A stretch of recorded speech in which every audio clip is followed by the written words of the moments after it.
글도 모르는 놈이 과거를 본다고? 온 마을이 비웃었습니다. 그런데 그 머슴, 진짜로 한양 과거 시험장에 들어갔습니다. 글자 대신 그림을 그려 답안을 냈지요. 그리고 그 답안이 조정 대신의 손에까지 올라갔습니다. 도대체 무슨 그림을 그렸기에 온 한양이 발칵 뒤집힌 걸까요? 별이 야담에 오신 걸 환영합니다. 구독, 좋아요로 응원의 마음 전해주세요. 자, 그럼 오늘도 감동적인 옛날 이야기 지금 바로 시작합니다. 옛날 옛적 충청도 어느 고을 논두렁 사이에 박영감 댁이 있었습니다. 기와는 반쯤 내려앉고 사랑채 문짝은 한 짝이 없어 봄바람이 거침없이 드나드는 집이었지요. 그래도 박영감은 언제나 갓을 빗두름하게 쓰고 다니며 동네 어귀마다 자기 자랑을 늘어놓는 것을 낙으로 삼았습니다. 우리 집 머슴 돌쇠 말이여, 보통 놈이 아니여. 눈치 하나는 귀신 같고 뭘 시켜도 요리조리 다 해내거든. 우리 집 머슴은 달라. 박영감이 그렇게 떠들고 다니는 동안 정작 돌쇠는 마당 한켠에서 소 여물을 썰고 있었습니다. 볕에 그을린 손등에 흙이 끼어 있고 삼배 적삼은 땀에 절어 등판에 착 달라붙어 있었지요. 돌쇠는 여물 써는 손을 멈추지 않은 채 박영감의 자랑 소리를 듣고는 코웃음을 쳤습니다. 저 양반이 또 시작이시네. 돌쇠 나이 28이었습니다. 어릴 때부터 남의 집살이를 해온 터라 밥 세 끼와 잠잘 곳이 있으면 그것으로 족하다 여겼지요. 글이라는 걸 배운 적도 없고 배워야겠다는 생각도 해본 적이 없었습니다. 이것이 돌쇠의 세상이었습니다. 소와 논과 지게와 여물통이 전부인 세상. 그러나 곧 그 세상이 단 하루 만에 뒤집힐 터였습니다. 한 번은 점순이가 나뭇가지로 땅바닥에 뭔가를 써 보이며 말했습니다. 이게 하늘 천텐 자야. 돌쇠는 고개를 갸웃하며 물었지요. 글자가 뭐여? 그거 먹는 거요? 점순이가 기가 막혀 웃음을 터뜨렸습니다.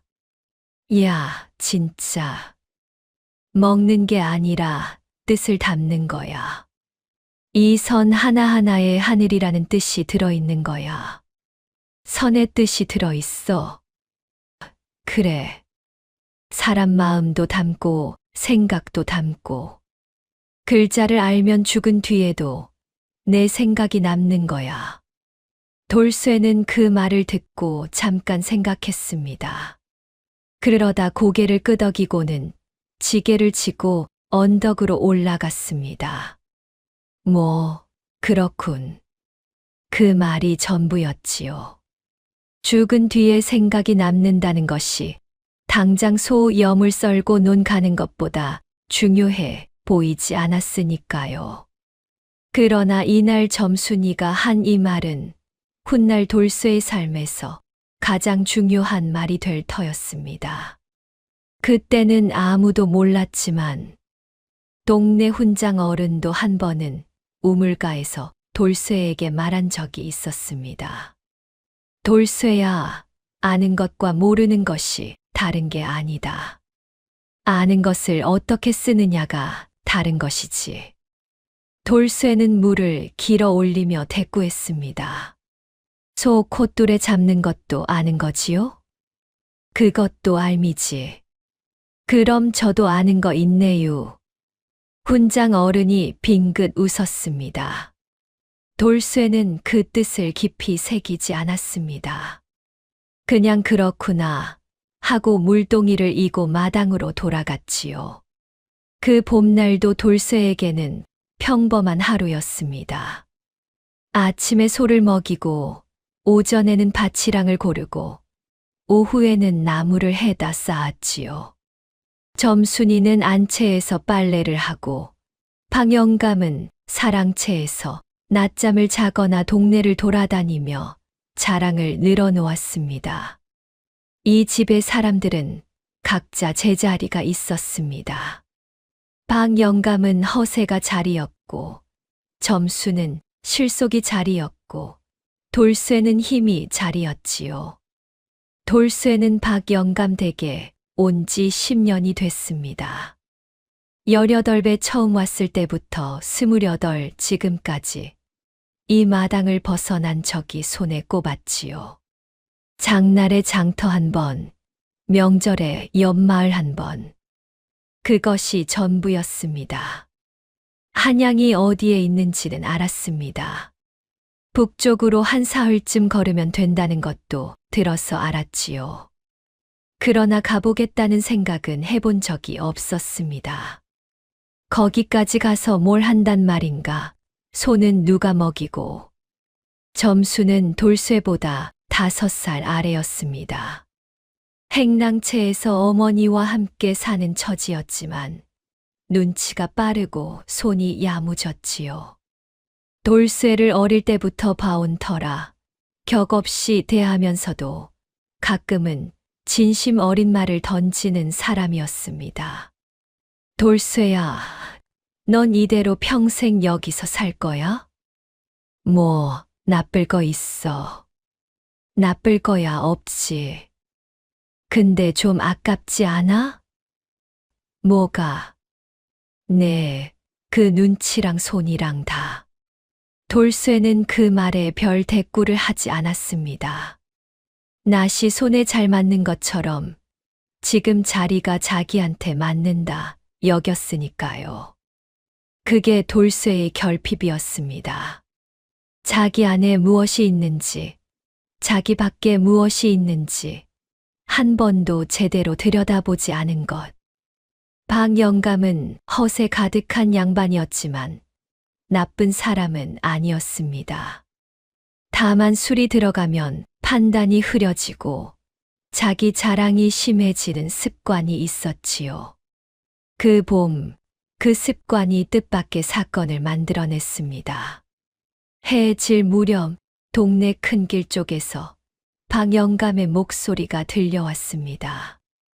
평소보다 한 옥타브 높은 사달이 났을 때 나오는 목소리였습니다.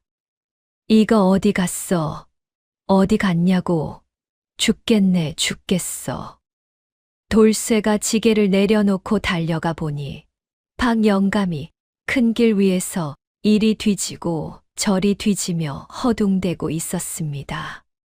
갓은 이미 땅에 떨어져 있었고 도포 자락은 먼지를 뒤집어 써 있었지요. 영감, 무슨 일이유? 과거 응시패, 패가 없어졌어. 내일 한양 가려고 오늘 미리 챙겨뒀는데 술 한 잔 하고 왔더니 없어진 거여. 과거 응시패란 과거 시험에 응시할 자격이 있다는 것을 증명하는 나무패였습니다. 시험장 입구에서 이 패를 보여야만 안으로 들어갈 수 있었지요. 방영감이 3년 공들여 받아놓은 것이었는데 그게 사라진 것이었습니다. 돌쇠는 한숨을 내쉬고는 큰 길을 따라 천천히 눈을 훑었습니다. 방영감이 술집에서 이 길을 따라왔을 터이니 어딘가에 떨어뜨렸을 것이었지요. 저녁놀이 길게 드리워진 흙길 위를 돌쇠의 눈이 차분히 살피며 걸었습니다. 그러다 기렵숲을 아래 뭔가 나무 조각 같은 것이 반쯤 풀 속에 묻혀 있는 것을 발견했지요. 주워서 들여다봤습니다. 나무 패였습니다. 거기에 뭔가 글자가 새겨져 있었는데 돌쇠는 물론 그게 무슨 내용인지 읽을 수가 없었습니다. 그냥 나무에 금을 그어놓은 것처럼 보일 뿐이었지요. 영감, 이거유? 방영감이 달려와 낚아채듯 받아 들고는 하늘을 향해 치켜들었습니다. 이거여, 이거야, 아이고, 돌쇠야 잘했어, 잘했어. 오늘 저녁 밥 2그릇 먹어라. 2그릇. 박 영감은 그것을 품에 넣고 사랑채로 들어갔습니다. 돌쇠는 멀뚱히 그 뒷모습을 보다가 손에 묻은 흙을 바지에 닦으며 생각했습니다. 저게 뭐길래 저 양반이 저리 야단인지. 저 나무 조각 하나로 한양까지 가는 시험을 볼 수 있다는 게 이상도 하지. 그날 밤이었습니다. 박 영감이 저녁을 먹다가 술이 한 잔 더 들어갔는지 또 쓰러지듯 잠이 들었습니다. 그런데 다음 날 새벽 돌쇠가 우물가에서 세수를 하고 있는데 점순이가 헐레벌떡 달려왔습니다. 돌쇠야, 영감이 또 잠만 자고 있어. 아무리 깨워도 안 일어나신다고. 한양 가는 날인데 어떡해.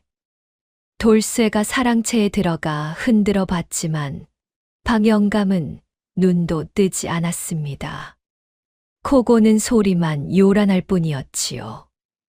응시 패는 박 영감의 도포 소매 안에서 삐죽 나와 있었습니다. 돌쇠는 그 패를 한참 들여다봤습니다. 그냥 나무 조각이었습니다. 뭔가 글자가 새겨져 있고 빨간 도장이 찍혀 있는 나무 조각. 이걸 보여주면 시험장에 들어갈 수 있다고 했지. 돌쇠는 혼자 중얼거렸습니다. 그리고 아주 천천히 그 패를 자기 주머니에 넣었습니다. 그러고는 오두막으로 가서 보퉁이 하나를 챙겼습니다. 갈아입을 옷 한 벌과 말린 보리떡 2개가 전부였지요. 점순의 눈이 휘둥그레졌습니다. 야, 돌쇠야. 너 설마 한양이 어디쯤이래? 미쳤어. 너 지금 영감패 들고 한양 가려는 거야? 글자도 모르면서 거기 가서 뭘 어쩌려고. 돌쇠가 보퉁이를 어깨에 걸치며 피식 웃었습니다. 가보면 알지 뭐. 돌쇠야, 야, 거기 잡히면 곤장 맞아. 사기꾼으로 몰려. 돌쇠야. 점순의 목소리가 등 뒤에서 점점 멀어졌습니다. 돌쇠는 뒤도 돌아보지 않고 큰 길로 접어들었습니다. 아침 해가 막 떠오르는 시각이었고 길 위에는 이슬이 아직 마르지 않아 있었지요. 돌쇠는 집신 발로 그 이슬을 밟으며 걸었습니다. 글자가 뭔지도 모르고 붓을 어떻게 잡는지도 모르고 과거 시험이 어떻게 진행되는지도 전혀 몰랐습니다. 그저 한양이 북쪽이라는 것, 사흘쯤 걸어야 한다는 것, 그것만 알고 있었지요. 그게 전부였습니다. 그런데 이 무식하고 겁없는 머슴의 발걸음이 조선 팔도를 통틀어 가장 웃기고 통쾌한 과거 시험 사건의 시작이 될 줄은 당시 아무도 몰랐습니다. 돌쇠가 첫날 밤을 보낸 곳은 길가 주막의 처마 밑이었습니다. 돈이 없었으니 방 안에는 들어갈 수 없었지요. 주막 마당 한켠에 쪼그리고 앉아 보리떡 한쪽을 씹으며 돌쇠는 오가는 선비들을 구경했습니다. 모두 한양으로 가는 길인 모양이었습니다. 갓을 쓰고 도포를 입고 손에는 책 보퉁이를 든 선비들이 여럿이었지요. 그들은 주막 안에 들어가 따뜻한 국밥을 먹고 방에서 잠을 잤습니다. 저 사람들이 다 나랑 같은 시험 보러 가는 거요? 돌쇠는 혼자 중얼거리며 처마 밑에서 무릎을 끌어안았습니다. 밤바람이 제법 쌀쌀했지만 소외양간에서 잠들던 것에 비하면 나쁘지 않았습니다. 그는 별이 총총한 하늘을 올려다보며 생각했지요. 나는 글자를 모른다. 붓도 못 잡는다. 그런데 저 사람들은 평생 글자만 공부했다고 한다. 그러면 어떻게 해야 하는가? 돌쇠는 오래 생각했습니다. 그리고 아침이 되기 전에 자기만의 결론을 냈습니다. 모르는 건 모르는 대로 아는 것만 하면 된다. 평생 소 먹이고 논 갈고 나무 해온 사람이 아는 게 뭔지 그걸 써내면 된다. 이것이 돌쇠의 결심이었습니다. 거창한 결단이 아니었습니다. 그냥 해보는 것. 늘 하던 대로. 이틀째 되는 날 오후 돌쇠는 한양 성문이 보이는 고개에 올라섰습니다. 처음 보는 풍경이었습니다. 기와집들이 빼곡히 들어서 있고 사람들이 개미처럼 오가는 큰 도시. 돌쇠는 고개 위에 서서 잠시 그 광경을 바라보았습니다. 크긴 크네. 그것이 돌쇠의 감상이었습니다. 딱 그만큼이었지요. 감탄도 긴장도 없이 그냥 크다고 생각했습니다. 그리고 내려갔습니다. 한양 성문을 들어서자 돌쇠는 바로 시험장이 어딘지 물었습니다. 처음 물어본 사람은 선비였는데 머슴 차림의 돌쇠를 위아래로 훑어보더니 퉁명스럽게 손가락만 가리켰습니다. 두 번째로 물어본 사람은 엿장수였는데 웃으면서 친절하게 길을 알려주었지요. 저기 저 큰 담 아니요. 근데 거기 들어가려면 패가 있어야 해. 패 있어요. 아, 그래. 근데 총각, 복색이 좀 그렇지 않아? 거기 다들 도포 입고 오는데. 돌쇠는 자기 삼배 적삼을 내려다봤습니다. 흙먼지가 묻어 있고 솜의 끝이 해져 있었습니다. 분명히 남들과는 달랐지요. 그러나 돌쇠는 어깨를 한번 들썩이고는 고개를 끄덕였습니다. 뭐, 어때요? 들어가면 되는 거지.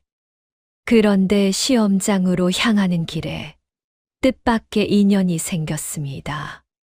담이 보이고 입구가 보이고 거기 서 있는 군졸이 보였습니다. 군졸은 돌쇠를 보자마자 눈살을 찌푸렸지요. 뭐여, 너? 시험 보러 왔슈. 군졸이 피식 웃다가 돌쇠가 내미는 패를 보고 표정이 굳었습니다. 빨간 도장이 선명하게 찍힌 멀쩡한 응시패였으니까요. 군졸은 패를 앞뒤로 돌려보고 다시 돌쇠를 봤습니다. 그리고 이렇게도 저렇게도 못하는 표정으로 중얼거렸지요. 들어가. 돌쇠는 시험장 안으로 걸어 들어갔습니다. 자리에 앉자 옆자리에 흰 도포에 먹 자국 하나 없는 중년 선비가 앉아 있었습니다. 그 선비가 돌쇠의 어색한 붙잡는 모습을 보고 나지막이 말했지요. 붓을 그렇게 잡으면 안 돼요. 이렇게 엄지와 검지로 가볍게. 아, 예. 감사허유. 선비는 돌쇠를 이상하게 보지 않았습니다. 그냥 가르쳐주고 다시 자기 시험지로 고개를 돌렸습니다. 이 중년 선비가 이날부터 돌쇠의 길동무가 될 줄은 그때는 아무도 몰랐습니다. 시험장 안은 생각보다 넓었습니다.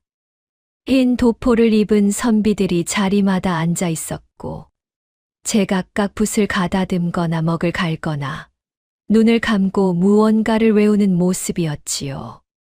바로 그때였습니다. 시험장 맨 앞 높은 자리에 시관 대감이 들어와 앉았습니다. 흰 수염이 가슴까지 내려오는 표정이 바위처럼 굳은 노인이었지요. 그 뒤를 따라 아전 둘이 종이 묶음을 들고 들어왔습니다. 응시자 모두 들으라. 시시관 대감의 목소리는 낮고 울렸습니다. 오늘의 시제는 이것이다. 아전이 앞쪽 벽에 큰 한치를 붙였습니다. 거기 붓으로 크게 쓴 글자들이 있었지요. 주변 선비들이 그것을 보고 저마다 고개를 끄덕이거나 미간을 찌푸렸습니다. 돌쇠는 그 글자들을 봤습니다. 아무것도 읽을 수 없었습니다. 선이 이리저리 그어진 모양들이 있을 뿐이었지요. 돌쇠는 옆 선비에게 속삭였습니다. 저게 무슨 뜻이유? 선비가 돌아보며 작게 대꾸했습니다. 백성을 다스리는 방도를 논하라는 말씀이요. 아, 돌쇠는 고개를 끄덕였습니다. 백성을 다스리는 방도. 자기가 딱 그거에 대해 아무것도 모르는 사람이었지요. 평생 다스리는 쪽이 아니라 다스림을 받는 쪽이었으니까요. 그런데 이상했습니다. 그 말을 듣자마자 머릿속에 뭔가가 떠올랐습니다. 박영감댁소가 떠올랐지요. 고집이 세서 어떻게 끌어도 말을 안 듣는 검정소. 그놈을 다스리려면 어떻게 해야 하는지 돌쇠는 경험으로 알고 있었습니다. 하지만 그걸 어떻게 글로 쓴단 말인가. 글자를 모르는 사람이 글을 쓸 수는 없었습니다. 돌쇠는 붓을 들고 한참을 멍하니 앉아 있었습니다. 그러다 한 가지 생각이 떠올랐습니다. 글자는 모르지만 그림은 그릴 수 있었습니다. 어렸을 때 땅바닥에 막대기로 소 그림, 지게 그림, 집 그림을 그리곤 했었지요. 돌쇠는 먹을 붓에 찍었습니다. 그리고 종이 위에 천천히 무언가를 그리기 시작했습니다. 논이 있었습니다. 소가 있었습니다. 그 소를 끄는 사람이 있었습니다. 그리고 그 옆에 도포 입은 사람이 서서 지켜보고 있었지요. 소는 앞으로 가고 있었고 도포 입은 사람은 뒤에서 채찍을 들고 있었습니다. 그런데 소 옆에 쪼그리고 앉아서 콧뚜레를 직접 잡고 함께 걷는 사람도 있었습니다. 그 사람 옆에 소는 순해 보였고 도포 입은 사람 옆에 소는 뒷발질을 하고 있었습니다. 글자는 한 글자도 없었습니다. 그림뿐이었지요. 옆 선비가 슬쩍 봤다가 눈이 조금 커졌습니다. 뭔지 알 것 같은 그림이었으니까요.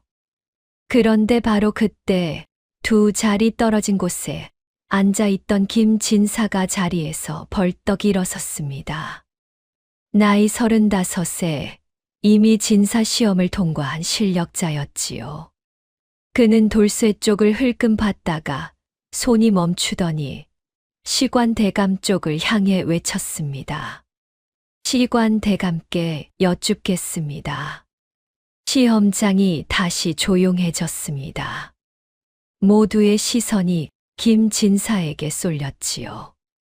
저 자를 보십시오. 저 복색을 보면 알 수 있듯 명백히 양반이 아닙니다. 이 신성한 시험장에 어찌 저런 자가 들어와 있는지 확인을 요청합니다. 시시관 대감의 눈이 돌쇠에게 향했습니다. 돌쇠는 붓을 잠시 멈추고 김진사를 봤다가 다시 종이를 내려다봤습니다. 응시 패는 갖고 있느냐? 시관 대감이 물었습니다. 돌쇠가 소매에서 패를 꺼내 들었습니다. 아전이 달려와 받아서 시관에게 가져갔지요. 시관 대감이 패를 들여다봤습니다. 잠시 침묵이 흘렀습니다. 패는 정상이다. 김진사가 얼굴이 굳었습니다. 하지만 저 복색은 패가 정상이면 시험을 볼 수 있다. 시관 대감의 말은 짧고 명확했습니다. 김진사는 입을 한 번 더 열었다가 시관 대감의 눈빛을 보고 그냥 앉았습니다.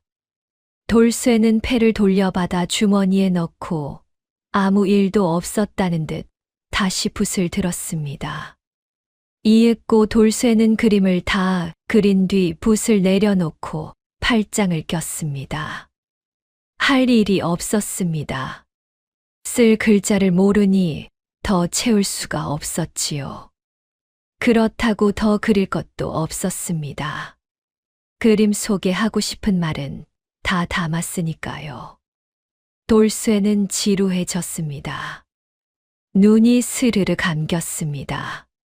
소 여물 썰던 때도 나무 해오던 때도 이런 자리에 가만히 앉아본 적이 없었으니 몸이 어색하기도 하고 졸리기도 했지요. 결국 돌쇠는 팔짱을 낀 채로 고개를 앞으로 떨궜습니다. 잠이 든 것이었습니다. 코 고는 소리는 아니었지만 어깨가 규칙적으로 오르내렸습니다. 옆에 앉은 선비가 그걸 보고 눈이 둥그레졌습니다.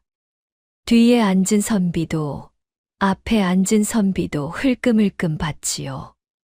과거 시험장에서 잠을 자는 응시자가 있다는 건 지금까지 본 적이 없는 광경이었으니까요.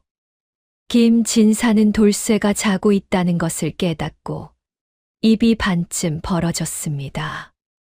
저 자가 미쳤나. 시험장에서 잠을 자다니. 분명히 이번에는 쫓겨날 것이라 생각했지요. 그런데 시관 대감은 그쪽을 보지 않았습니다. 앞을 바라보며 가끔 쓱쓱 쪽지에 뭔가를 적을 뿐이었습니다. 1시간쯤 지났습니다. 돌쇠가 스스로 눈을 떴습니다. 기지개를 켜려다가 주변 선비들의 시선을 느끼고 멈췄습니다.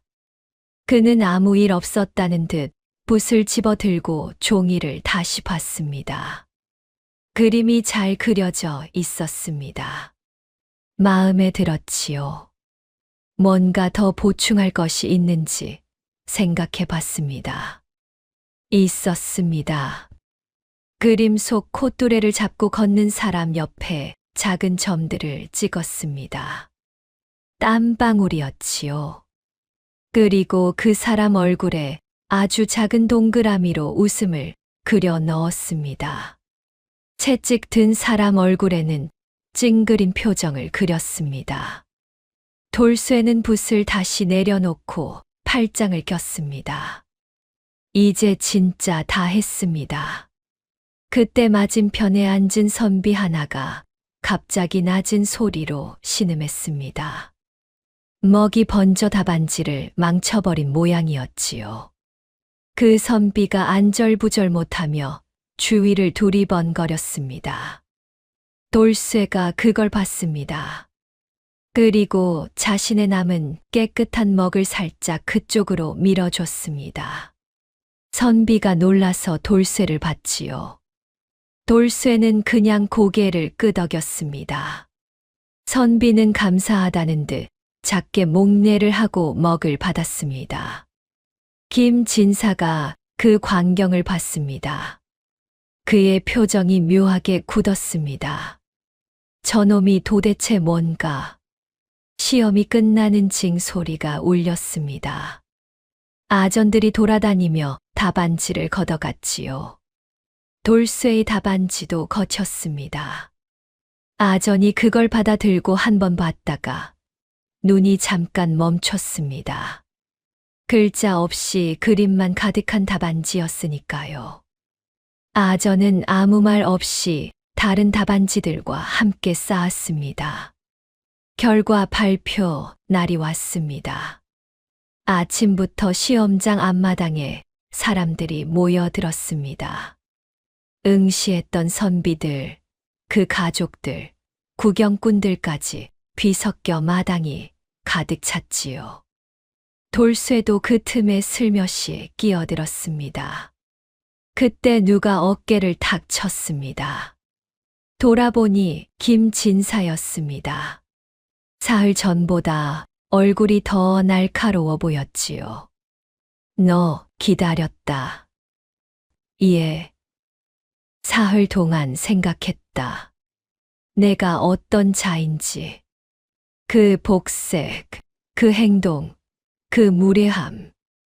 응시패에 적힌 이름은 박가포그라 하더만. 내가 박가 맞느냐? 돌쇠는 잠시 김진사를 봤습니다.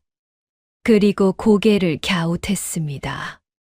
박영감댁 머슴이면 박가라 할 수 있지요. 머슴. 김진사의 목소리가 커졌습니다. 주변 몇 사람이 고개를 돌렸지요. 내가 머슴이라 했느냐? 그렇다면 저 응시패는 내 것이 아닌 게 분명하지 않느냐? 남의 패를 훔쳐 시험을 본 것이다. 훔친 게 아니라 주었슈. 주었다고 주운 게 훔친 것과 다르냐? 달리지요. 훔치면 몰래 가져가는 거고 주운 건 떨어진 걸 가져오는 거지요. 근데 그보다 진사 어른 시험 잘 보셨슈. 김진사의 얼굴이 붉어졌습니다. 내 시험을 내가 왜 묻느냐? 잘 보셨으면 결과 기다리시면 되는 거고 못 보셨으면 그게 더 걱정이시지 않유? 나한테 시간 쏟으실 게 아니라.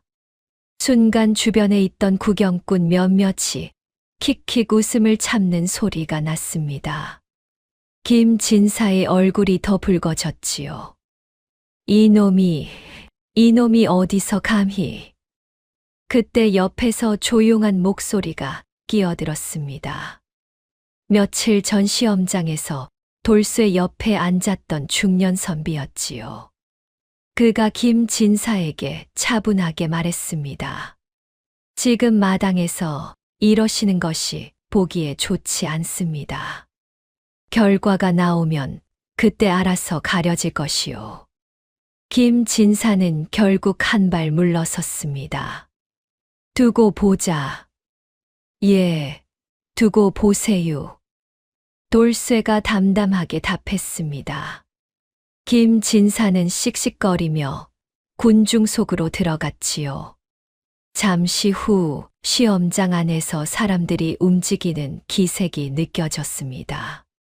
아전 하나가 밖으로 나오더니 큰 소리로 외쳤습니다. 시관 대감께서 합격자 발표에 앞서 특이 답안에 대한 심의를 진행하신다 하십니다. 관련 응시자는 안으로 들어오시오. 특이 답안. 마당에 있던 사람들이 서로 눈을 마주쳤습니다. 누구의 답안인지 궁금해하는 분위기였지요.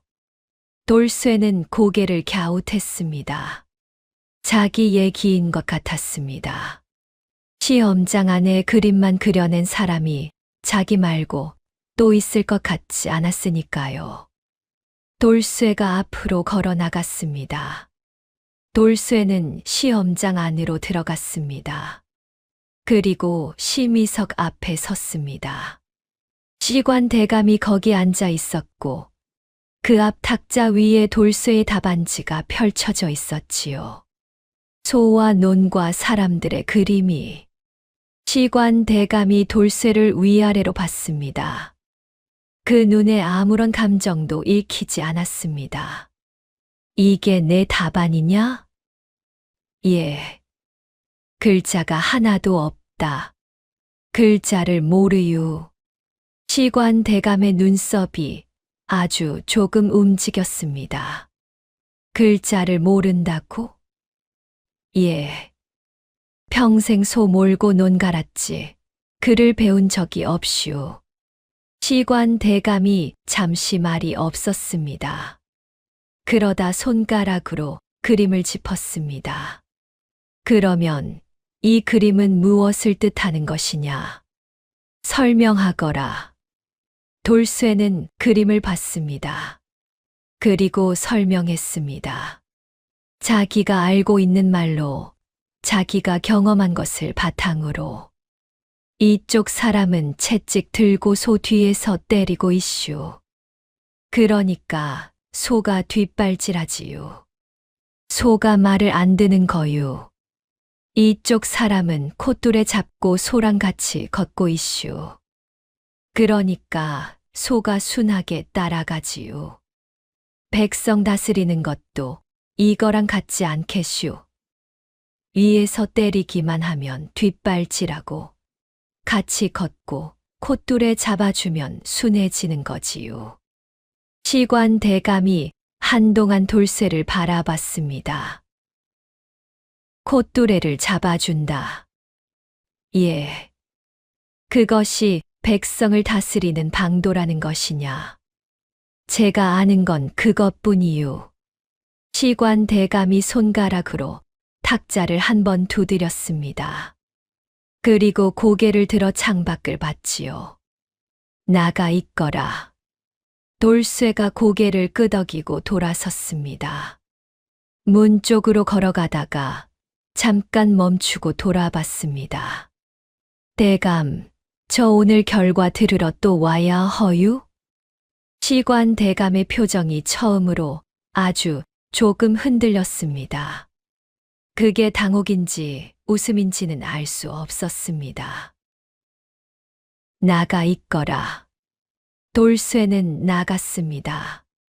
잠시 후 시관 대감이 처마 아래 의자에 앉아 합격자 발표를 시작했습니다. 먼저 응시자 김진사의 답안이다. 김진사가 고개를 번쩍 들었습니다.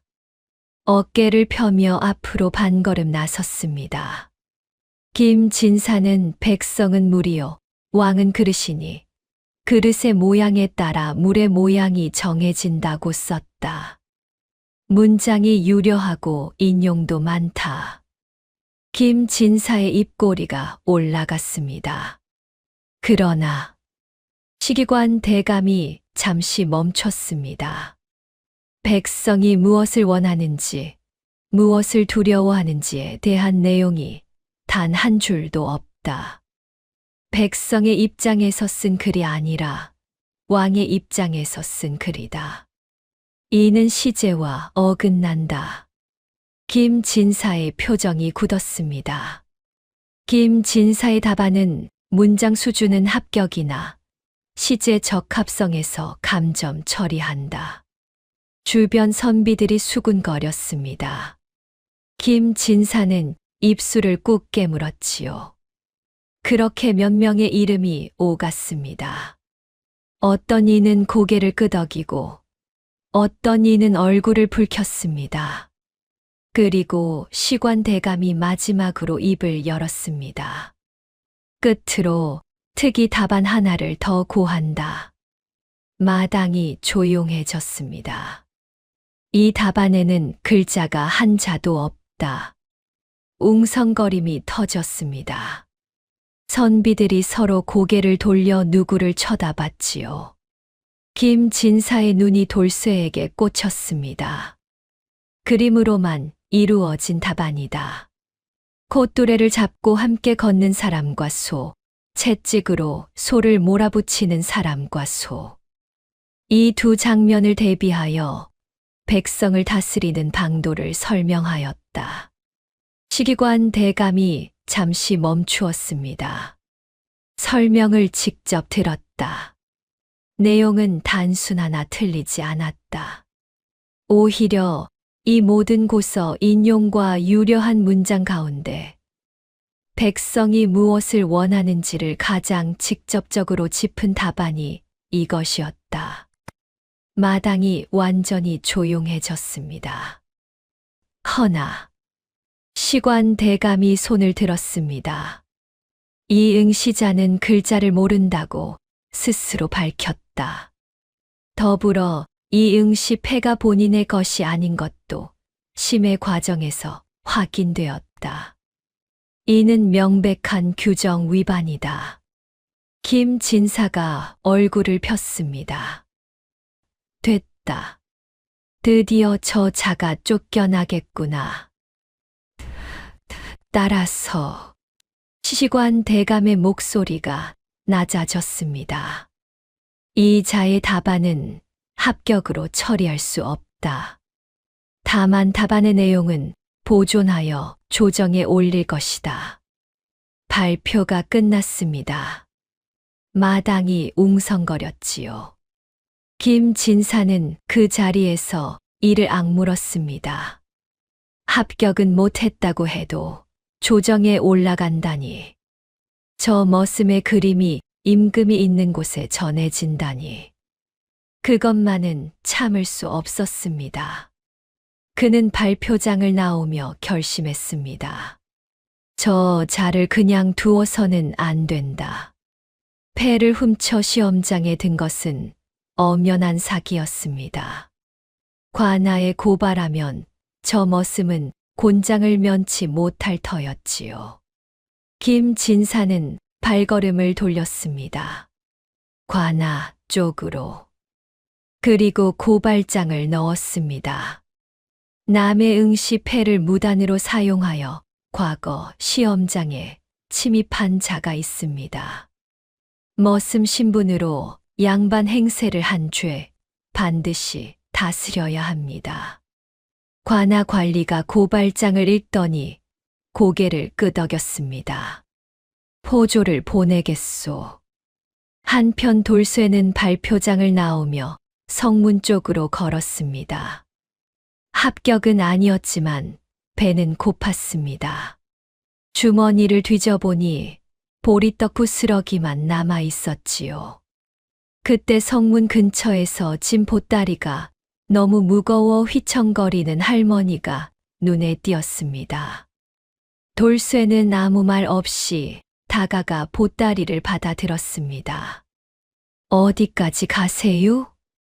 북쪽 장터란다. 같이 가요. 아무 대가도 묻지 않고 그냥 걷기 시작했습니다. 그런데 성문 앞에서 포졸 둘이 기다리고 있었습니다. 할머니를 장터에 발에다 주고 돌아오는 길이었지요. 내가 오늘 과거 시험장에 들어간 머슴이냐? 돌쇠가 멈췄습니다. 예. 따라오너라. 고발이 들어왔다. 포졸이 돌쇠의 팔을 잡았습니다. 돌쇠는 저항하지 않았습니다. 그냥 끌려갔습니다. 주변을 지나던 사람들이 힐끔힐끔 쳐다봤습니다. 삼배 적삼 사내가 포졸에게 양팔을 잡혀 관아 쪽으로 끌려가는 모양새였지요. 그때 뒤에서 급한 발소리가 들렸습니다. 잠깐. 돌아보니 중년 선비였습니다. 시험장에서 옆자리에 앉았던 붙잡는 법을 가르쳐준 그 선비였지요. 그가 포졸 앞을 가로막으며 말했습니다. 이 사람 어디로 데려가는 것이오? 관하여. 과거 시험장 침입 및 응시패 무단 사용 혐의요. 고발인이 누구요? 포졸이 잠시 주저하더니 대꾸했습니다. 김진사라 하오. 선비의 눈빛이 굳어졌습니다. 그는 돌쇠를 잠깐 봤습니다. 돌쇠는 그냥 담담한 얼굴이었습니다. 겁을 먹은 것도 억울해하는 것도 아니었습니다. 그냥 그렇군 하는 표정이었지요. 내가 함께 가겠소. 선비가 말했습니다. 나리는 관계없는 분이시잖소. 목격자요. 시험장 안에서 이 사람 옆에 앉아 있었소. 포졸이 잠시 망설이다가 고개를 끄덕였습니다. 셋이 관아 쪽으로 걸었습니다. 관아 마당은 서늘했습니다. 늦은 오후 햇살이 담벼락에만 걸쳐 있었고 마당 안은 이미 그늘이 졌지요. 돌쇠는 관리 앞에 세워졌습니다.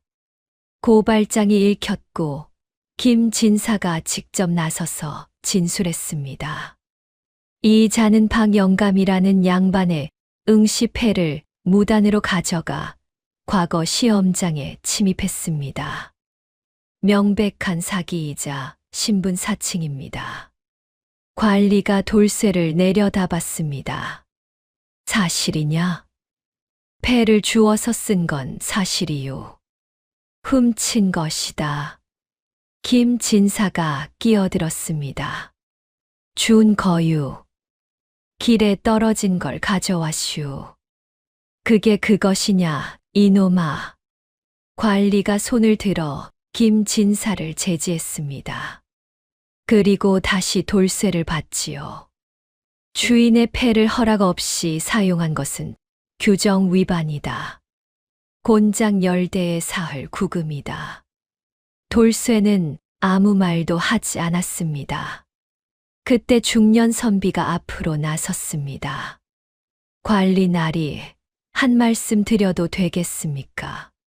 시관 대감께서 이미 이 자의 답안을 조정해 올린다 하셨습니다. 그 사실도 감안해 주셔야 하지 않겠습니까? 관리의 눈이 흔들렸습니다. 시관 대감이? 예. 오늘 발표장에서 직접 하신 말씀입니다. 이 자리에 있던 선비들이 모두 들었을 것입니다. 잠시 침묵이 흘렀습니다. 관리가 고발장을 다시 들여다봤지요. 그때 관아 바깥에서 발소리가 들렸습니다. 아전 하나가 헐레벌떡 뛰어 들어왔습니다. 시관 대감께서 직접 서찰을 보내셨습니다. 마당 안이 조용해졌습니다. 아전이 관리에게 서찰을 건넸고 관리가 천천히 펼쳐 읽었습니다. 읽는 동안 표정이 여러 번 바뀌었습니다. 서찰을 다 읽은 관리가 입을 열었습니다. 시관 대감께서 이 자의 신병을 건드리지 말라 하셨다. 김 진사가 얼굴이 굳었습니다. 그것이 무슨 답안이 이미 조정으로 올라갔다 하오. 이 자에게 형을 가하면 그 답안을 올린 시관 대감의 처신에도 문제가 생기는 것이오. 고발은 기각하겠소. 김 진사의 입술이 파르르 떨렸습니다. 돌쇠는 그 자리에 서서 조용히 숨을 내쉬었습니다. 안도인지 뭔지 잘 몰랐습니다. 그냥 이제 집에 갈 수 있겠구나 하는 생각이 들었지요. 그런데 다리가 조금 후들거렸습니다. 나중에야 깨달은 것이었지만 그게 두려움이었습니다. 평생 무서운 게 없는 줄 알았는데 처음으로 뭔가를 잃을 수도 있겠다는 생각이 든 순간이었습니다. 관아 마당을 나오면서 돌쇠는 잠깐 하늘을 봤습니다. 해가 거의 넘어가 있었습니다. 성문 밖 느티나무 아래에 돌쇠가 혼자 앉았습니다. 다리가 아직 조금 후들거렸습니다. 그것이 창피했습니다. 겁을 먹었다는 게 아니라 겁을 먹는 게 무엇인지 처음 알았다는 게. 돌쇠는 무릎을 끌어안고 앉아서 오늘 하루를 천천히 되짚었습니다. 그림을 그려 답을 냈고 조정에 올라간다는 말을 들었고 포졸에게 잡혔고 관아에 끌려갔고 그리고 시관 대감의 서찰 하나로 풀려났습니다. 만약 그 서찰이 없었다면 어떻게 됐을까요? 곤장 10대의 사흘 구금. 고향으로 돌아가지 못하고 박영감도 점순이도 만나지 못하고 돌쇠는 그 생각을 하다가 멈췄습니다. 아, 내가 잃고 싶지 않은 게 있구나. 그게 뭔지 잘 몰랐습니다. 고향인지 사람들인지 아니면 지금 막 생겨난 무언가인지. 그때 점순이가 했던 말이 떠올랐습니다. 사람 마음도 담고 생각도 담고 글자를 알면 죽은 뒤에도 내 생각이 남는다. 그때는 흘려들었습니다. 먹는 것도 아닌 게 뭔 소용이냐 싶었으니까요. 그런데 지금은 달랐습니다. 오늘 관아 마당에서 시관대감의 서찰 한 장이 자기를 살렸습니다. 글자 몇 줄이. 그 글자 몇 줄이 포조를 멈추고 관리의 표정을 바꾸고 김진사의 입을 닫았습니다. 글자는 힘이었습니다. 돌쇠는 그 생각이 든 순간 자기도 모르게 손가락으로 땅바닥에 무언가를 긁었습니다. 점순이가 막대기로 그어줬던 그 모양. 하늘천. 제대로 그어졌는지는 몰랐습니다. 어두워지고 있어서 잘 보이지도 않았지요. 그때 중년 선비가 느티나무 아래로 걸어왔습니다. 손에 국밥 2그릇을 들고 있었지요. 먹소. 거기서 밥도 안 먹고 뭐 하는 거요? 돌쇠가 고개를 들었습니다. 왜 저를 도와주셨슈? 선비가 그릇을 내려놓으며 말했습니다. 아까 당신이 먹을 밀어줬잖소.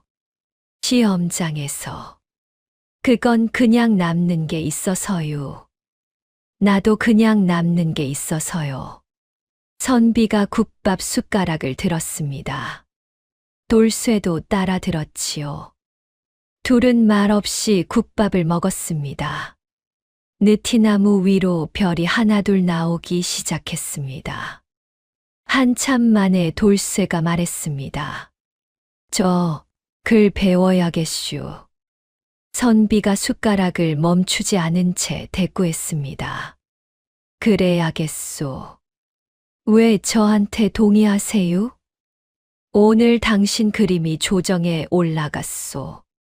근데 당신이 직접 글로 쓸 수 있었다면 그 그림보다 더 많은 것을 담을 수 있었을 것이요. 돌쇠가 빈 하늘을 올려다봤습니다. 그림보다 더 많이요. 그림은 보는 사람이 해석하오. 글은 쓴 사람이 말하는 것이요. 돌쇠는 그 말을 한동안 씹었습니다. 국밥보다 더 오래. 그리고 고개를 끄덕였습니다. 돌아가는 길은 올 때보다 느긋했습니다. 선비는 말이 많지 않았지만 없지도 않았습니다. 아까 그 김진사 말이요. 알고 있소. 예, 시험장에서도 트집 잡으시고 발표장에서도 노려보시던 분이지요. 그 양반이 관아에 고발장을 넣었다가 시관대감 서찰 하나에 물러선 것이요. 생각해보면 참 묘한 일이지 않소. 돌쇠가 흘끔 선비를 봤습니다. 뭐가 묘허유? 규정은 김진사 편이었소. 당신이 잘못한 것도 맞소. 그런데 결국 당신이 살아남았지 않소. 돌쇠는 잠시 생각했습니다. 시관대감이 서찰을 써주셨으니까요. 왜 써줬겠소? 모르겠슈. 당신 그림이 맞았기 때문이요. 내용이 맞으면 사람이 따르는 법이요. 콧뚜레를 잡아주면 소가 따른다고 했잖소. 돌쇠는 그 말을 들으며 앞을 봤습니다. 그렇구나. 자기가 그림으로 한 말이 결국 자기를 지켜줬구나. 이틀째 되는 날 저녁 2사람은 주막에 들렀습니다. 선비가 방값을 내줬지요. 주막 안에서 국밥을 먹으며 선비가 물었습니다. 고향으로 돌아가면 무엇을 할 것이요? 소 먹이고 논 갈고 뭐 그렇지요. 글을 배울 생각은 없소. 시관대감도 권했잖소. 돌쇠가 국밥을 한술 뜨며 생각했습니다. 글을 배우면 뭐가 달라지요? 뭐가 달라질지는 모르오. 하지만 당신이 그림으로 말한 것을 글로도 말할 수 있게 되겠지. 그림으로도 통했는데 뭘. 이번엔 통했지요. 다음엔 모르오. 돌쇠가 국밥 그릇을 내려놓았습니다. 그 말이 틀리지 않았습니다. 이번엔 시관대감이 설명을 들어줬지만 다음엔 그런 사람이 없을 수도 있지요. 점순이가 한 말이 떠올랐습니다. 사람 마음도 담고 생각도 담고 글자를 알면 죽은 뒤에도 내 생각이 남는다. 그때는 흘려들었던 말이었습니다. 그런데 지금은 달랐습니다. 생각해 볼게요. 그것으로 충분하오. 선비가 막걸리를 한 모금 마시며 말을 이었습니다. 사실 나는 이번에 12번째 과거를 봤소.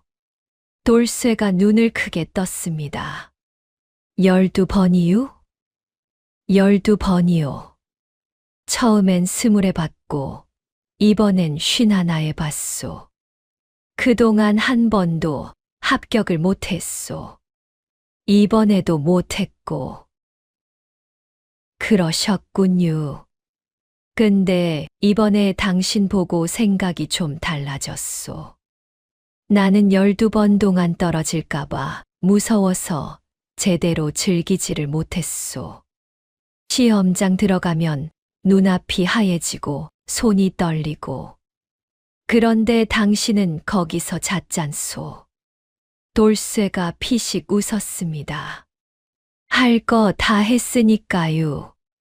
그게 맞는 것 같소. 할 거 다 하고 자는 것. 나는 그걸 못했소. 선비가 막걸리를 다시 한 모금 마셨습니다. 불빛이 얼굴에 흔들렸지요. 다음엔 좀 달리 해봐야겠소. 13번째에 합격하시는 거요? 글쎄요. 합격이 목표인지 아니면 다른 무언가가 목표인지 이번에 처음 생각해봤소. 돌쇠는 그 말을 들으며 국밥을 마저 비웠습니다. 뭔가 깊은 말인 것 같기도 하고 그냥 술기운에 하는 말인 것 같기도 했지요. 그날 밤 돌쇠는 처음으로 방 안에서 잠을 잤습니다. 이부자리는 낡았지만 지붕이 있었고 바람이 없었습니다. 돌쇠는 누운 지 한 호흡 만에 잠이 들었습니다. 꿈을 꿨습니다. 넓은 논에 소가 있고 그 소를 끄는 자가 있었습니다. 그런데 소 쪽에서 사람을 끌어당기고 있었지요. 누가 누구를 다스리는 건지 알 수 없는 꿈이었습니다. 돌쇠는 꿈속에서도 그냥 웃었습니다. 고향에 돌아온 것은 출발한 지 닷새만이었습니다. 돌쇠는 선비 어른과 길이 갈리는 고개에서 인사를 했습니다. 선비는 아무것도 묻지 않고 그냥 고개를 끄덕였지요.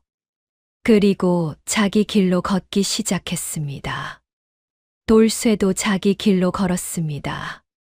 논두렁이 보이고 방 영감대 기와가 보이고 마당에서 빨래를 넣는 점순이 보였습니다. 점순이 돌쇠를 보더니 빨래를 든 채로 달려왔습니다. 살아있었어. 살아있었네. 야, 돌쇠야. 살아있지. 내가 왜 죽어? 한양 간 게 닷새여. 닷새 동안 아무 소식도 없어. 나는 내가 잡혀서 곤장 맞은 줄 알았잖아. 점순이 빨래를 툭 내던지고 돌쇠 팔을 잡아 흔들었습니다. 눈가가 빨간 것을 보니 정말 걱정을 많이 한 모양이었지요. 곤장 안 맞았어. 그럼 어떻게 됐어? 들어갔어. 시험장에. 들어갔지. 점순의 눈이 커졌습니다. 시험도 봤어. 봤지. 어떻게 글자도 모르면서 그림 그렸어. 점순이 한동안 말이 없었습니다. 그러다 빨래를 집어 들고 돌아서며 중얼거렸습니다. 진짜 미친놈이네. 합격은 못했어. 근데 내 답안이 조정에 올라간대. 점순이 다시 돌아봤습니다. 이번에는 표정이 좀 달랐습니다. 진짜 시관 대감이 그랬어. 조정에 올린다고. 점순이 한참을 돌쇠를 봤습니다. 그러다 고개를 설레설레 저었습니다. 야, 어떻게 그런 일이 일어나냐? 진짜로. 나도 몰라. 그때 사랑채에서 방영감이 기침 소리를 냈습니다. 이튿날 깨어나 돌쇠가 없다는 걸 알고 잔뜩 화가 난 상태였지요. 돌쇠가 사랑채 문을 열었습니다. 영감, 와슈. 박영감이 고개를 번쩍 들었습니다. 눈에 화가 가득했지요. 이놈아, 어딜 갔다가 이제 와. 며칠 동안 소는 누가 먹이고, 논이랑은 누가 고르고, 내 이놈 오늘 각오해라. 영감, 패 여기 이슈. 돌쇠가 소매에서 응시패를 꺼내 내밀었습니다. 박영감의 입이 닫혔습니다. 그 패를 받고 돌쇠를 봤습니다. 이게 어디서 나왔냐? 길에서 주웠슈. 영감이 잃어버린 거잖유. 그래서 내가 가지고 있었냐고. 한양 갔다 와슈. 뭐, 패 들고 한양 갔다가 와슈. 시험 봐슈. 박영감의 얼굴이 여러 가지 색으로 변했습니다. 하얗게 됐다가 빨개졌다가 다시 하얗게 됐습니다. 입술이 파르르 떨렸지요. 내가 내 패를 들고 한양을 가서 시험을 예. 박영감이 한동안 말이 없었습니다. 그러다 갑자기 자리에서 일어났습니다. 도포를 주워 입고 갓을 쓰더니 뭔가를 중얼거리며 나가려 했지요. 영감, 어디 가세요? 동네방네 다니며 물어봐야지. 내 머슴이 한양과거 시험장에 들어갔다 왔다는 게 사실인지 거짓말인지. 사실이유. 그걸 내가 어떻게 믿냐. 조정에 내 답안이 올라갔슈. 또 침묵이 흘렀습니다. 박영감이 자리에 다시 주저앉았습니다. 이번에는 천천히 힘이 빠진 것처럼. 조정에? 예. 시관 대감이 그랬슈. 글자는 없고 그림만 있는 답안인데 내용이 맞다고. 보존해서 위에 올린다고. 박영감이 멍하니 돌쇠를 봤습니다. 그러다 고개를 천천히 좌우로 저었지요. 내가 뭐라 했냐. 우리 집 머슴이 보통이 아니라고 내가 늘 그랬지. 돌쇠가 코웃음을 쳤습니다. 그러셨지요. 내가 맞지 않았냐. 내가 맞았잖아. 어허, 이 사람, 내가 사람 보는 눈이 있다고. 박영감이 벌써 자랑할 태세가 됐습니다. 아까까지 화가 나 있던 것이 씻은 듯 사라지고 눈이 반짝이고 있었지요. 우리 집 머슴이 한양과거 시험장을 발칵 뒤집어 놨다. 조정의 답안이 올라갔다. 어허, 어허. 합격은 못했슈. 합격이 무슨 상관이냐. 조정에 올라갔으면 됐지. 박 영감이 갓을 고쳐 쓰고 마당으로 나갔습니다. 그리고 외쳤지요. 점순아, 오늘 저녁에 손님 좀 오시라 해야겠다. 내가 할 말이 있다고. 저녁이 됐습니다. 박 영감 댁에 동네 사람 몇이 모였습니다. 박 영감은 술 한 잔씩 나눠주며 이야기를 시작했지요.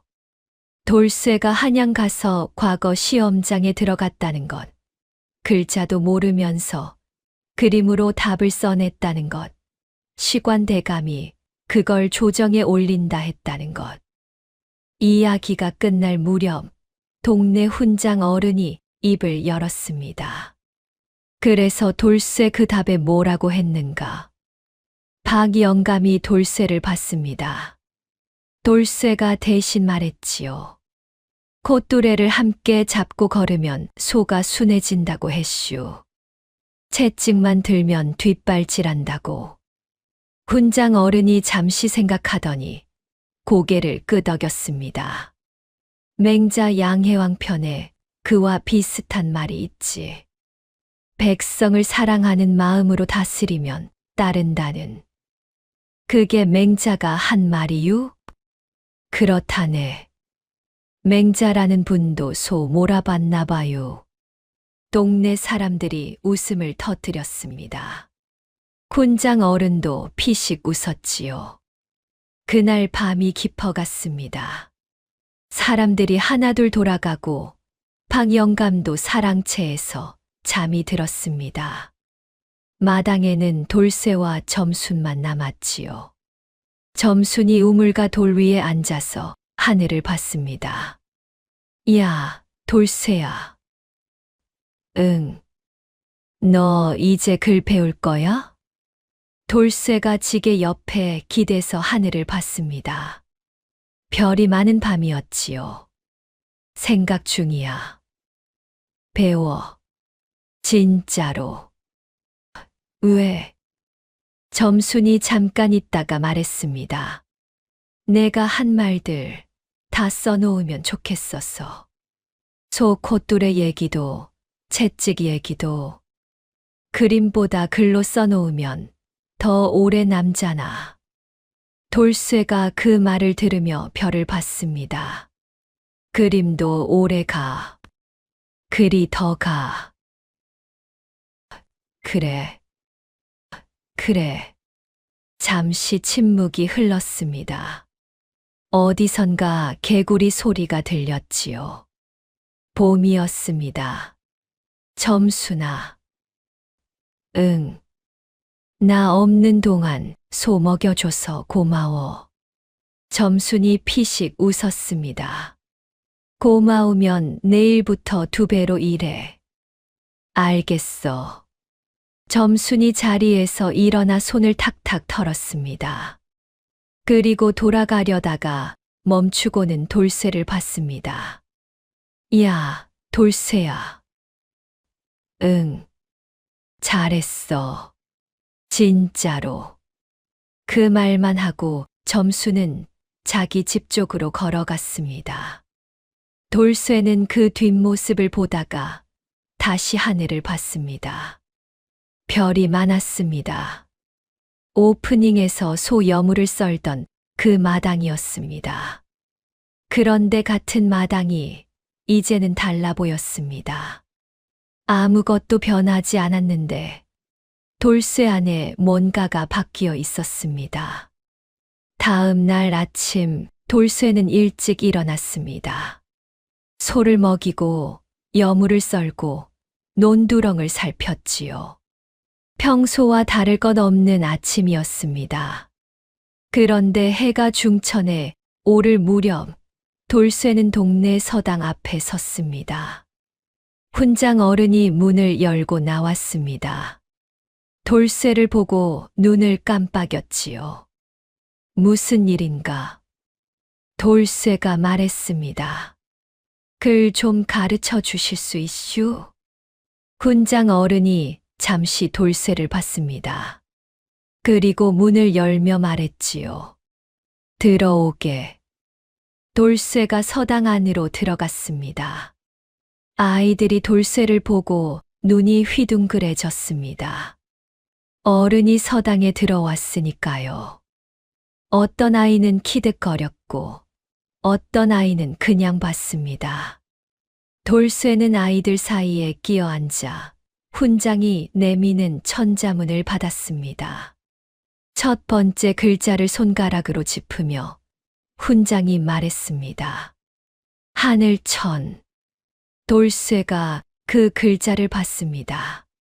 점순이가 땅바닥에 막대기로 그어줬던 그 모양이었습니다. 그때는 먹는 건지 물었는데 하늘천. 돌쇠가 따라 읽었습니다. 그 목소리에 아이들이 또 키득거렸지요. 돌쇠는 개의치 않았습니다. 그냥 다시 글자를 봤습니다. 이것이 글자였습니다. 먹는 것도 아니고 그냥 선이 모인 것도 아닌 하늘이라는 뜻을 담은 모양.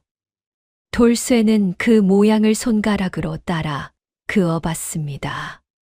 천천히 조심스럽게. 그 손가락 끝이 소 콧뚜레를 잡던 손이었고 낫을 잡던 손이었고 지게끈을 잡던 손이었습니다. 이제 그 손이 처음으로 글자를 쥐려 하고 있었지요. 바깥에서 바람이 불었습니다.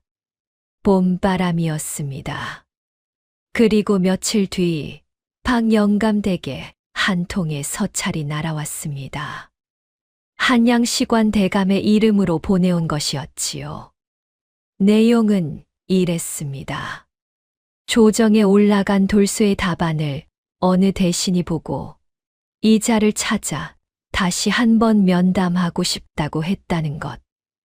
물론 과거 응시 규정을 어긴 것은 가볍게 볼 수 없으나 그 생각 자체는 기록해둘 가치가 있다는 것.